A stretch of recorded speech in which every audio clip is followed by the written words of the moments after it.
Demon hunters, warring gods, and forgotten worlds await with T&M Comics. Click the links below to enter their fantastical realm.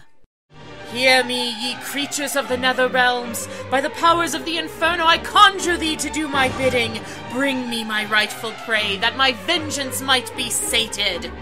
Hey guys, I know that we said we were going to finish Gem before we started on Gargoyles, but... It's not a good sign. What in the name of Bretta Phillips? Wait, where are we? Let's take stock. Unnaturally high temperature? Check. Overpowering aroma of brimstone? Check. Terrible Wi-Fi reception? Yep, it all checks out. We're in hell! Musical hell, to be precise. Oh, hi, Diva. What's up? Do not dissemble with me, mortal. The vengeance of a demon of the underworld will not be deterred. As you have made me suffer, so you shall suffer. Huh? I'm doing the Gem and the Holograms movie. You want in or what? That train wreck? Sure, but why the big production? I mean, you could have just asked me. Yeah, but it's the principle. I can't just waltz over to some mortal and say, hey, want to do a crossover? I'm a demon. Style and presentation are very important. Speaking as a friend and ardent admirer, that might make more sense if it weren't coming from a cardboard cutout. I am a nightmare dredged from the very depths of the inferno. The puny senses of mortals could not begin to comprehend the terror and majesty of my true form. That, and the lower downs are really stingy with the effects budget. Trust me, I know. Not helping. You do remember that he's an elder god, right? Never mind, let's just get to the movie. Oh, do we have to? Like G.I. Joe and Transformers, Gem and the Holograms is inspired by Hollywood's desire to make money off Gen Xers by evoking their nostalgia for the toys and cartoons of their youth. Only it somehow manages to do it much, much worse. Despite having a sub-The Room budget of only $5 million, the movie failed to make even that much back, netting a record low $1.4 million on its opening weekend, and getting unceremoniously pulled from theaters the following week by Universal, having been roundly rejected by critics and audiences alike. To say nothing of the fan rage. We'll get into that. For now, let's examine the case of Gem and the Holograms. The things I do for my art. We start with some random YouTube videos, a framing device that will eventually become the most hated and controversial part of the film.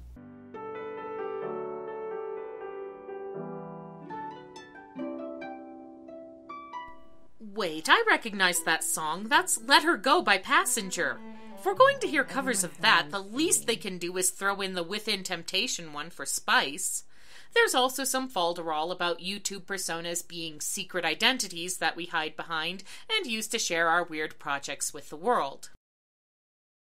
Yeah, so moving on? Please, yes, I would please. greatly appreciate that.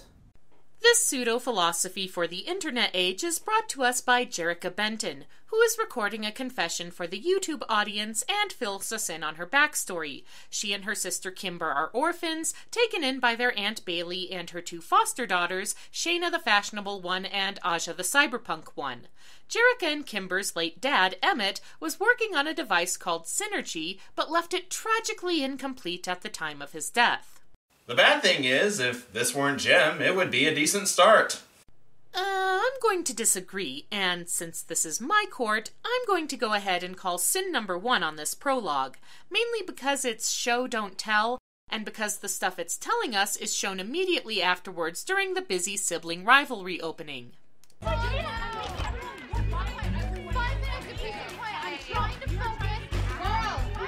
Kimber, hit a C note. Seriously? Yeah, seriously, let's go.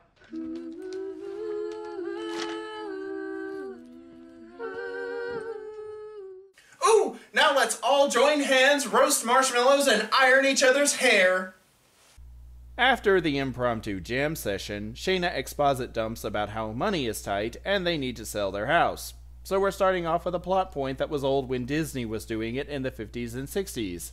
But hey, nothing cures those financial blues like dressing up in your aunt's vintage clothes and filming a music video. How do I look, ladies? Truly? Truly, truly? Outrageous. I never liked the outrageous thing, but the way the movie used it was just insulting to any fan of the original show or its aesthetic. Oh, can I do a sin? Can I? Sure, why not? Everyone else has. Yes! Okay.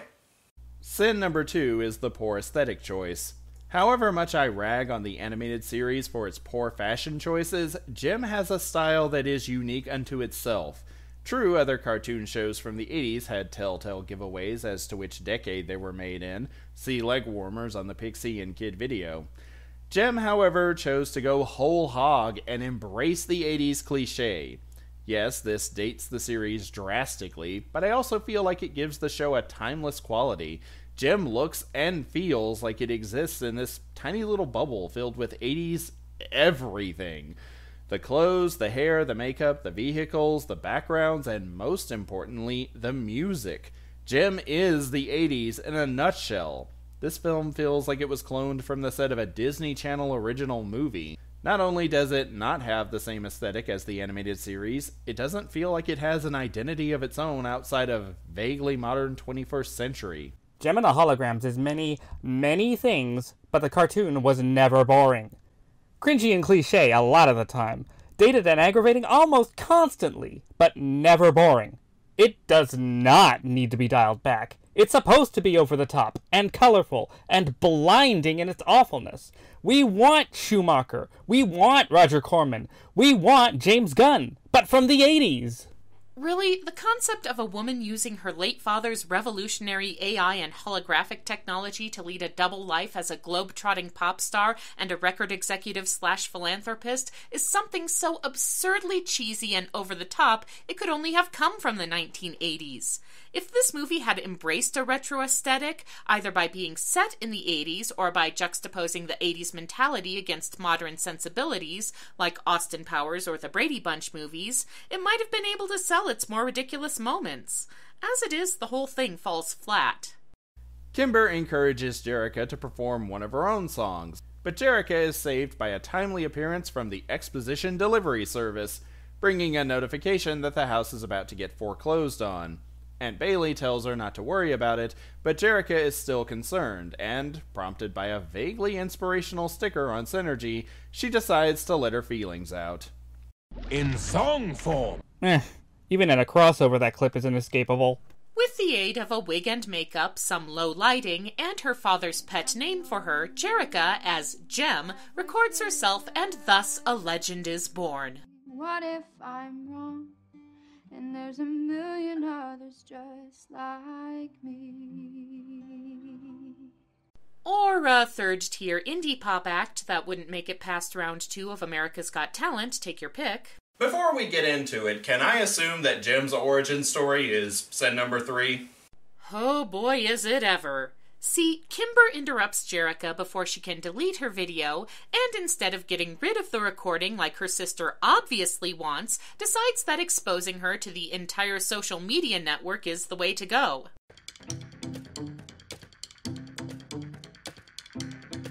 YouTube uploading that fast? I call bullcrap. I'm just amused that Kimber is sharing the video on Google+. That'll make it go viral with the 3 people holding out until April 2nd. But go viral it does, in a manner of speaking. And you're wearing the necklace I designed. 36,000 freaking people just saw my necklace. 36,000 views?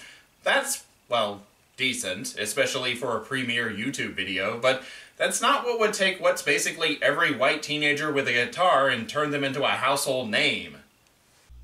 Also, I'm not won over by the fact that Justin Bieber's discovery and rise to fame was framed to make Jim's new origin story. Justin Bieber was already quite the controversial figure in the music and social media scene before this movie came out. The story has not aged well at all since then. Then there's the fact that the movie just glosses over Kimber exposing her sister to the highly unpredictable whims of the internet without Jerrica's consent. What if instead of the next Justin Bieber, Jerrica had become the next Rebecca Black? And when Jerrica is quite justifiably pissed off at this, Kimber is all, "I forbid you to be mad," and assures her that nobody will know it's her because the YouTube channel is private, which A, seems unlikely for Kimber, who has been established as an oversharing social media butterfly, and B, probably wouldn't stop anyone determined enough to find out the truth. You're internet famous. That's like the second best thing to being actually famous. Screw you! Jerrica's water skiing squirrel level of YouTube fame is enough to draw the attention of the CEO of Starlight Records, who immediately sends a 3-concert offer via Messenger. After some generic, "You're special and your dad knew it" words of wisdom from Aunt Bailey, Jerrica decides to accept. Conditionally.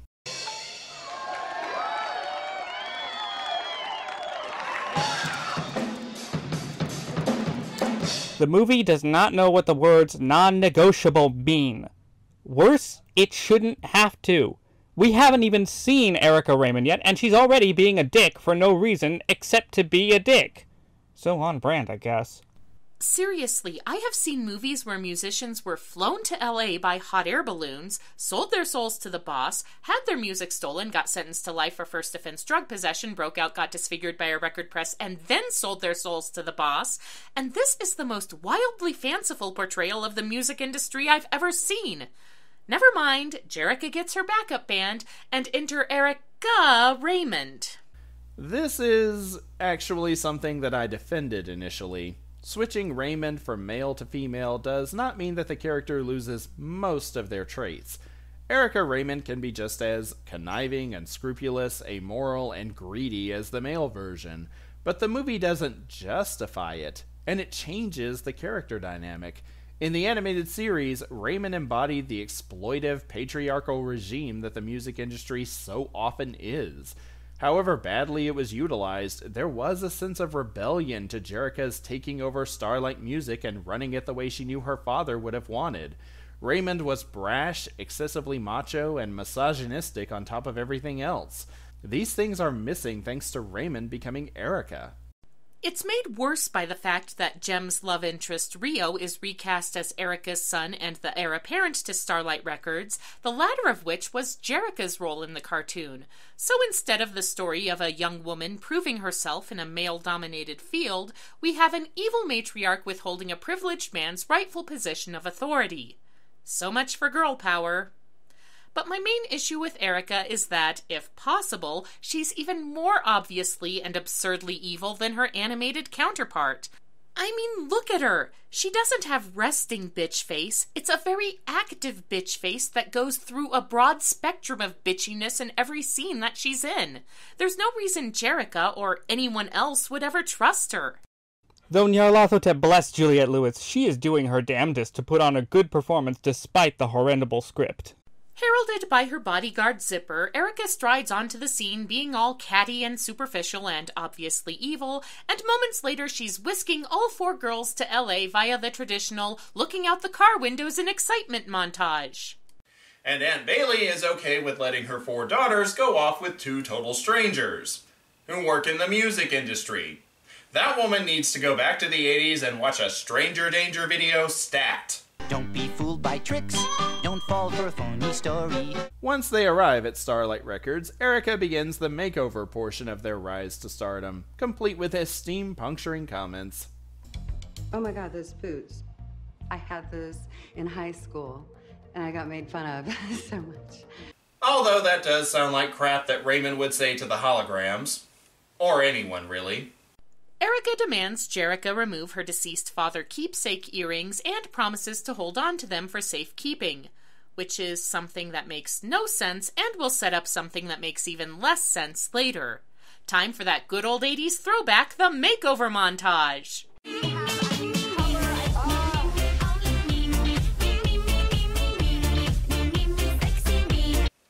I don't know how to eat. Brain hurts! We are not even half an hour in. Send help! It is during this time that the girls also meet Rio, who is a bland, generically attractive non-entity of a love interest. Nice to know some things haven't changed from the cartoon. First, a couple ground rules. No drinking, no smoking, and absolutely no going out after midnight curfew. I thought rock stars were allowed to do all that stuff. Well, I'll bear that in mind when I meet some. He's accurate, in the sense that within 10 seconds of him being on screen, I want to shove a psychic knife through his face. Yeah, I'm calling sin number 4 on Rio. He spins the movie being either bland and boring or condescending and vaguely sexist. Because Starlight can make a difference again. You know, if it back to actual artists, you know, real musicians with something to say. Instead, my mom wastes her time on no-talent pop-tarts with all flash, no substance, and couldn't sing without autotune if their lives depended on it. Seriously, if I wanted to hear a basic bro mansplaining how he's going to single-handedly save music, I'd watch La La Land. At least that had better production values and a plot. Speaking of, we're over a quarter of the way through the movie. Shouldn't anything have happened by now? This is where it gets weird. I'll take weird at this point. Or anything besides mind-numbingly dull, which is what it's been so far. It turns out that traveling into the Los Angeles city limits has activated synergy, somehow, and it starts flashing and beeping and generally freaking the sister squad out.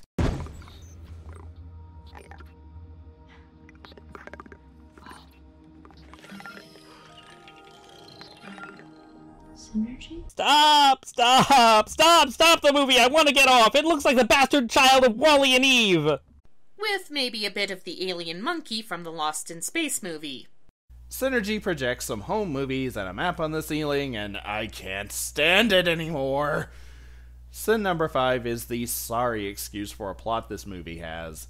The save our home part doesn't amount to a whole lot, and now we've got this scavenger hunt to find the missing pieces to Synergy going on in the background, and sometimes the foreground, of the Rise to Fame arc.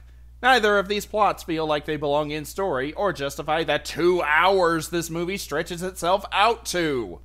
And the whole synergy thing is just a little ridiculous to begin with. Okay, so Emmett Benton didn't have enough time to finish his masterwork before he died, but he did have enough time to hide bits of it hither and yon all over the greater LA area and program a treasure map into the incomplete robot? That's some shitty time management right there. Accompanied by a drumming video, for some reason, Jerrica and company steal the keys to Rio's car and follow Synergy's coordinates to a fenced-off, abandoned section of Santa Monica Pier, which I'm sure is completely safe. Since we have all this found footage in the movie already, is it too much to hope a gruesome slasher flick will break out? We should be that lucky. They locate the plot coupon in some old music pipes, but Rio has tracked them down and is all, "It's my job to take care of you," and Jerrica's all, "We can take care of ourselves." Fortunately, the cops show up and the argument is abandoned in favor of avoiding a trespassing charge. I can't go back to Juvie. Fine. Go back to Juvie. Alright, fine. What's your brilliant idea? Jump. But there's no way that any of us are gonna jump into the... See you later! The fact that Aja did a stint in Juvie makes her more interesting than pretty much the rest of the cast put together. I just have one question. That's salt water, so how does Synergy not short-circuit when they dive off the pier? Back in the main plot, such as it is, Erica holds a press conference to announce that Starlight has signed Jim, who will be performing a series of pop-up concerts all around the city. The first of these is at a place called the Open Air Club, which, wouldn't you know it, is also the place where the next piece of Synergy is located. How convenient. After the obligatory walking the red carpet through throngs of screaming fans bit, and a cameo by the character's original voice artist, Jem and the as-yet-to-be-named Holograms make their public debut. If you got Game Boy, you can pass go. We can go faster, we can go slow. We can get higher, we can get low. No, there ain't no rules tonight. Her debut single is basically a remix of Natasha Bedingfield's Unwritten, as filtered through the Disney Channel. You know, when the premise of your movie revolves around a rock band and their music, you might want to work on making that music interesting. Youngblood sounds like a commercial jingle that won't end. I keep expecting an announcer to chime in and tell me about toothpaste or underarm deodorant or a Chevy truck. Well, it's not like the cartoon's musical contributions were anything to write home about. For my money, Youngblood is the only halfway decent song in the score. It's not great, but it's a mildly catchy bop that would get people moving at a wedding reception or Zumba class. Maybe an overly long ringtone, if you wanted to punish someone for having done something very, very wrong. The power to the venue goes out. somehow, but Jem salvages the evening by grabbing a guitar off the wall and starting an impromptu jam session.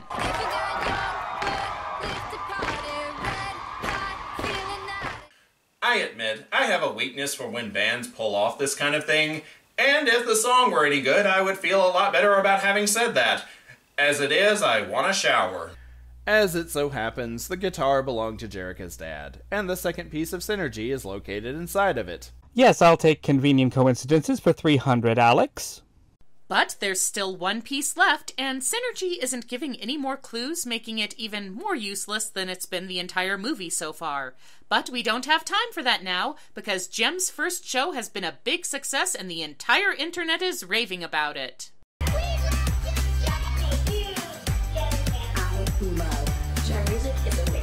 I can't take it anymore. Can we please talk about the mess with the YouTube videos?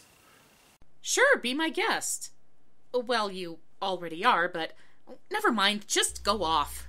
Thank you. So, sin number 6, the YouTube controversy, which is what people remember about the movie more than anything in the movie itself.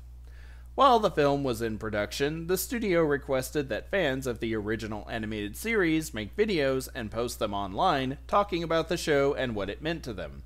The best of the bunch would be selected and shown during the film. What fans didn't realize at the time was that the studio spliced their footage into the film to pad for time.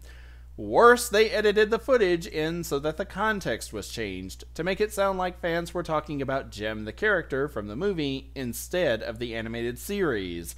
Fans were not amused. John M. Chu, the director, received death threats after the film's release. While I'm not a fan of people sending him hate mail with racial slurs in them, I do not defend against the backlash as a whole. I kind of feel like that was coming.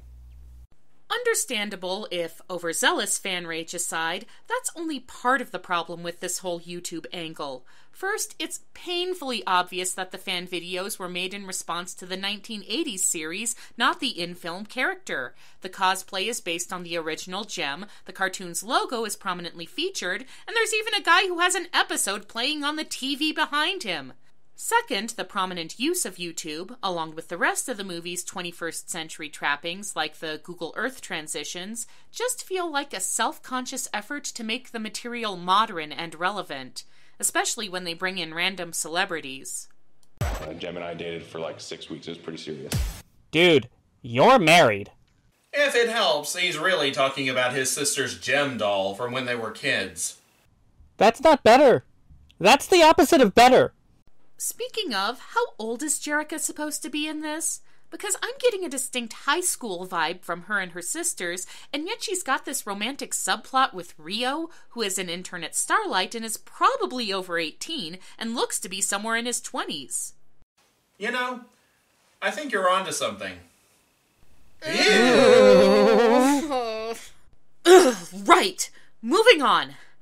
Erica apparently realized she hasn't done anything evil recently because she's pulling Rio off Jem duty for getting too close to his charge, which honestly would make sense even if Jerica wasn't probably a minor. Meanwhile, Aunt Bailey reveals in a Skype call that all her efforts have failed and the beloved family home is about to go on auction. Jerica would need an advance on her concert money to help out, so she makes the smart move of going to the most evil person she knows for help. What is this? Well, Is this like a solo contract? let me turn you into an icon. An icon is not one of four, it's one of a kind. Then you'll support your whole family, not just this moment, for the rest of their lives. Now, it's not often that I have guests in this court, so I'd like to hear some arguments. Who is the biggest idiot in this situation, Jerica Benton or Erica Raymond? Jerica, definitely Jerica. She doesn't even think about talking this over with her sisters. She buys into this whole, you can provide for your family forever crap, which means she's never heard of one-hit wonders, and she doesn't even think about patenting Synergy. I mean, even in its incomplete state, that tech has got to be worth something. I'm gonna go with Erica. She can't figure out how to market a girl group consisting of 2 orphan girls and their foster siblings who were raised by a single mom and bonded through music? That's the stuff clickbait is made of. In addition, it's like 100 heartwarming Good Morning America segments rolled into one. And if she just advanced Jerrica the money, no strings attached, she would endear herself to Jem and her family and have them all in her pocket for later. Good points all, but I'm going to go with the real idiots being the screenwriters. First, I'm still not convinced Jerrica is a legal adult, so no way she can make this decision without her guardian on hand. There are no lawyers involved, and Jerrica signs the contract with her stage name, so it wouldn't hold up in court anyway. Fair enough. Of course, the sisters overhear the whole thing and go into "we're too angry to let you explain" mode, and we get a sad montage while Jem goes full Sia, complete with weird backup dancers.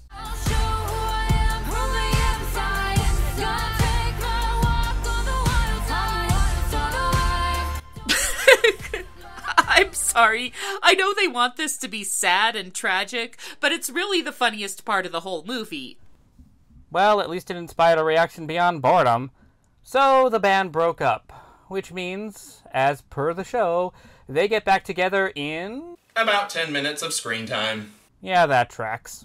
Yes, the consequences of Jerrica's idiocy don't even last one night, as she has a tearful reunion with Kimber, Rio, and the rest on the steps of the house she and Kimber shared with their father. Jerrica also realizes the final piece of synergy must be the earrings her father gave her, which, incoming Chekhov's gun, are locked inside a safe in Erica's office at Starlight Records. Ooh, time to bring back an old chestnut. IBM presents You Make the Call. Jerrica and her friends need to get a pair of special MacGuffin earrings currently in Erica Raymond's safe. Should she A. ask for the earrings back, since as far as Erica knows they don't have any value beyond sentimental, B. get Rio, who works at Starlight and is the son of the CEO, to create a plausible excuse for them being in the building after hours, or C. concoct an elaborate break-in scheme that wouldn't fool anyone with half a brain and will drag the film out even longer. Ugh. Knowing these people, it's probably C. Congratulations, you made the wrong call, and therefore the only call anybody in this movie can make. Hooray! We can gloss over the majority of this Ocean's -11 caper, which honestly is making the cartoon look realistic and well thought out. But it's worth pointing out a few highlights. First, there's the combination to Erica's safe.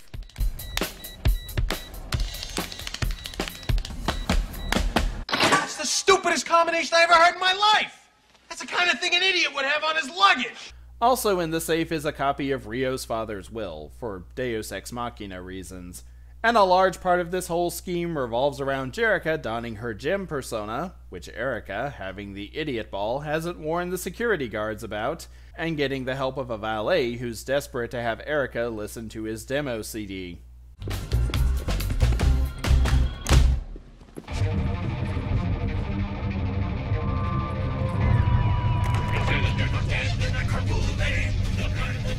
Not bad. Who are these guys? I don't know. Valet of the Damned is about as good or bad as the rest of the songs in the movie, give or take. And it's a song in the movie that's original, which means it's closer to in keeping with the show. So Jerrica's got her magic earrings back, and what's so important about Synergy that Emmett had to set up this wild goose chase to protect it? Important? You clearly haven't been watching the same movie we have. Jerrica? Pretty cool, right? When I found out how little time I had left, I knew I needed to leave you something. Try to teach you the lessons that I most wanted to pass on.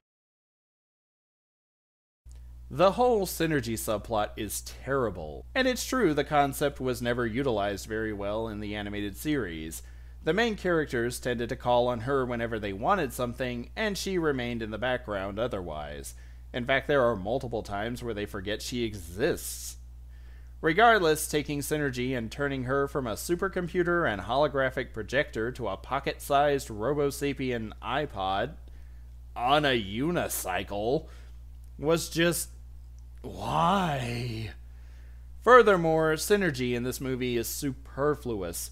She isn't how Jerrica disguises herself as Jem, and her only purpose is to show Jerrica a video of her father at the end. Big whoop. You could have accomplished the same thing with a VHS tape and a VCR and cut out this entire scavenger hunt crap. Not to mention the fact that Emmett's final video focuses entirely on Jerrica and only barely name drops poor Kimber at the end. Yep, another example of terrible writing.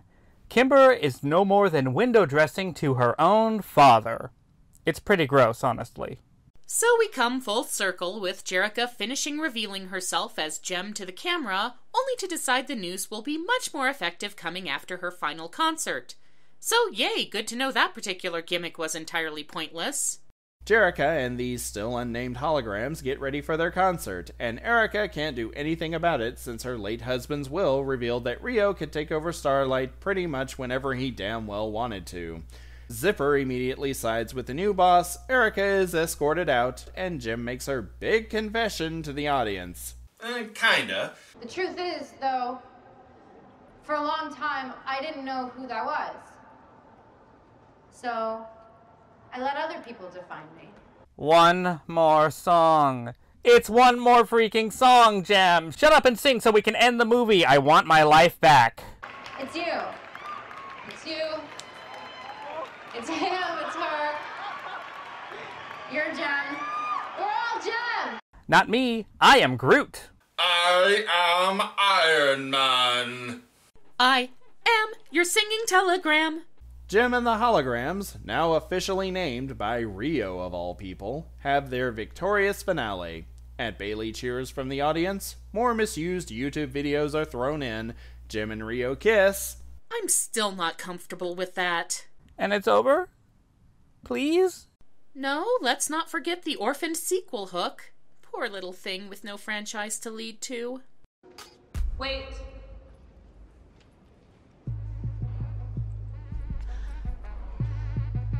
Pizzazz.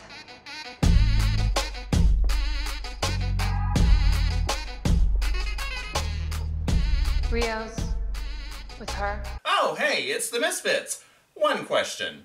Where have you been this entire movie? Love them or hate them, the Misfits are as much a staple of the animated series as Jem, the Holograms, or even Synergy. Some loathe them, others are amused by their over-the-top antics, and still others prefer them to the main cast for being comparatively more complex and having actual problems that the show addresses. See Jerrica and her not really a love triangle with Rio as an example. That is the only part of the movie that captured the feel of the cartoon. Why couldn't we have had that for 90 minutes? Seriously, it was just a few seconds and Kesha was utter perfection as Pizzazz, the right mix of sassy and dangerous, with no whiny nature or temper tantrums to speak of. The fact that Keisha's cameo is the only part of this movie that got a generally positive response just shows how much potential is wasted here. And sure, Batman Begins ended by teasing the title character's most infamous nemesis, but at least that had something interesting leading up to it. Although, all things considered, I am glad we didn't have to deal with the bitch stole my man motivation the movie sets up for Pizzazz.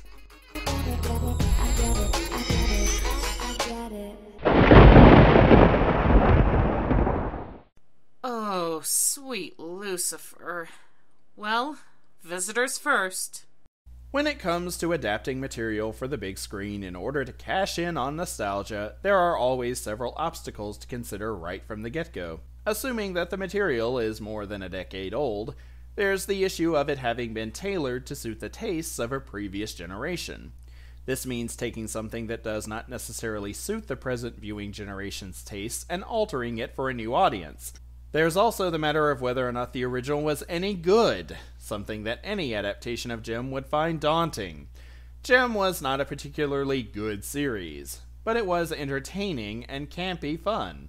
And it did attempt, for better or worse, to speak to a generation of young girls in dire need of strong female role models. The biggest crime that the live-action film makes is that it is so unbelievably tedious and boring.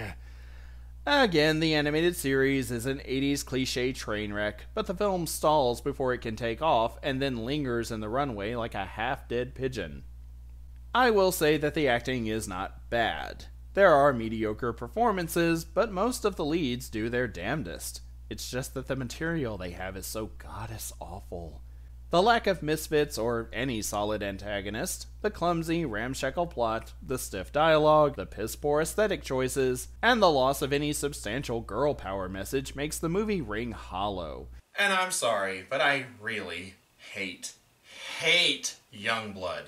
It's like having distilled essence of autotune drip in my ears. As fans of the Gem retrospective over on Creepy's channel will know, I don't like the original show at all. But I cannot deny, love it or hate it, that Gem had a profound impact on a lot of young people in the 80s and afterward, be they girls, boys, or anything in between. This movie takes all that goodwill and deliberately spits in the face of the people who hold it.